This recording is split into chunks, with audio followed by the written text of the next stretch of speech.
નવરાત્રી આવી ગઈ છે તો ગુજરાતી હોવાનો પૂરેપૂરો ફાયદો ઉઠાવી તો કોઈ પણ જાતની રાહ જોયા વગર હું અને મારો ફ્રેન્ડ નીકળી જઈએ છીએ ગરબા રમવા માટે. એક્ઝેક્ટ લોકેશન પર પહોંચતા હેરાન થઈ જઈએ છીએ. આટલી બધી ભીડ, આખું સુરત અહીંયા જ આવ્યું છે કે શું? તો ધક્કા મારીને એન્ટ્રી તો કરી દીધી. હવે આટલી ભીડ છે તો અમારું ગ્રુપ તો અમને મળતું જ નથી. તો થોડી વાર સ્ટેજ પાસે ઉભા રહીને બધું જોયું એન્ડ ફાઇનલી અમને અમારું ગ્રુપ મળી જાય છે. મારો ફ્રેન્ડ નોન ગુજરાતી હોવા છતાં પણ એ ખુદને રોકી નહોતો શકતો.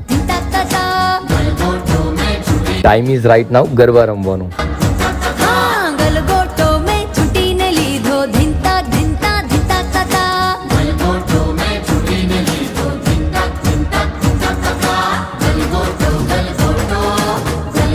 બહુ જ બધી વાર ગરબા લીધા અને થાકી ગયો હતો તો બસ હવે ઊભો રહીને બધાને જોવાનું હતું. મને તો આ ખૂબ જ ગમ્યું કેમ કે અમે આટલી બધી ભીડમાં અંદર રમતા હતા અને આ એક ગ્રુપ અહીંયા એન્જોય કરી રહ્યું છે.